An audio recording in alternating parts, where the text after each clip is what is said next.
akhirnya kelas sudah selesai ya. Iya, lapar banget nggak sih? Mana belum sarapan. Makan yuk. Iya, aku juga lapar banget sih. Gimana kalau kita cari makan dulu, terus abis itu langsung ngumpulin tempat kita biasa? Ayo, yuk.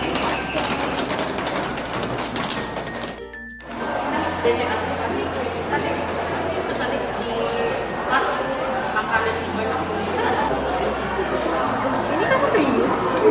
Ini bakal habis semua? Ini banyak banget loh. Tenang, bakal habis kok.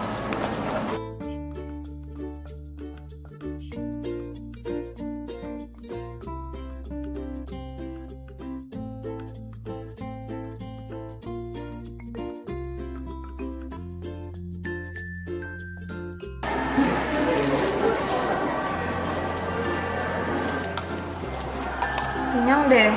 Mau nggak? Nggak dulu deh. Nah kan, tuh makanan masih banyak loh.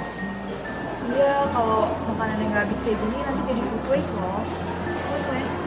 Iya, jadi food waste itu tuh makanan yang kualitasnya masih baik, masih bagus, tapi karena satu dan lain hal itu masih nggak dimakan atau nggak dimanfaatin. Misalnya kayak kupasan buah nih, atau makanan yang udah disajiin tapi nggak dimakan, gitu.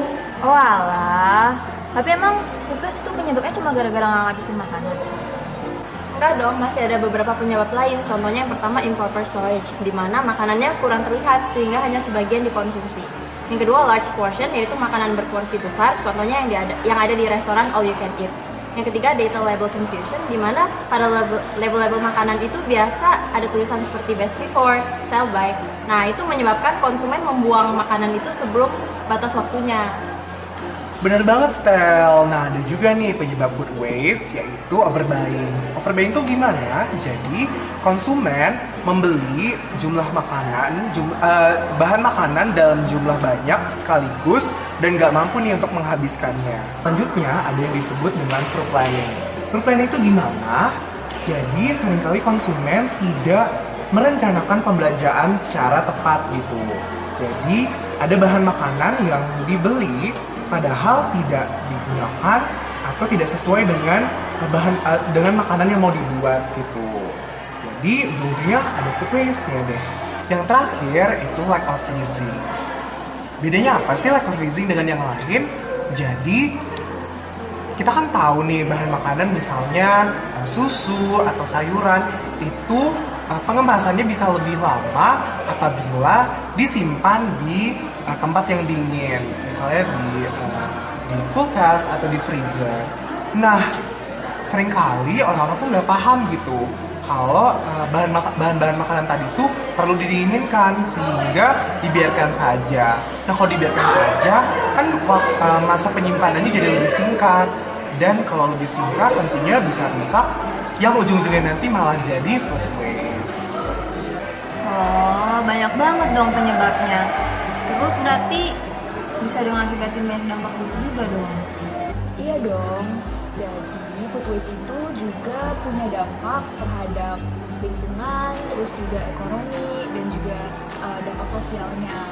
Kalau di lingkungan sendiri itu ada berdasarkan laporan kajian Food Loss and Waste di Indonesia.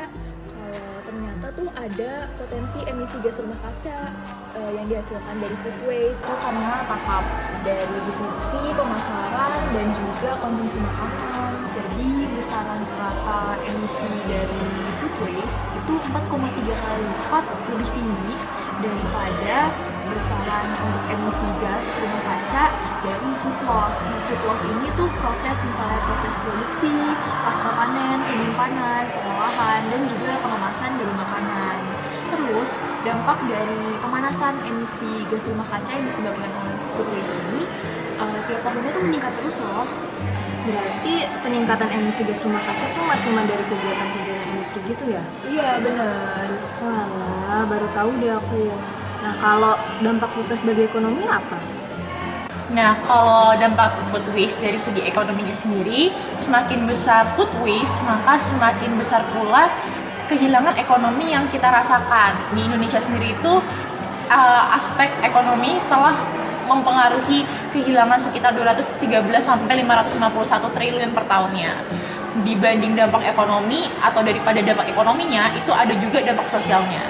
Nah, dari segi sosialnya juga, food waste itu jadi penyebab besar dari derita kelaparan sama ketimpangan sosial, di mana semakin kaya kelompok masyarakatnya ini, masalah food waste itu makin jadi.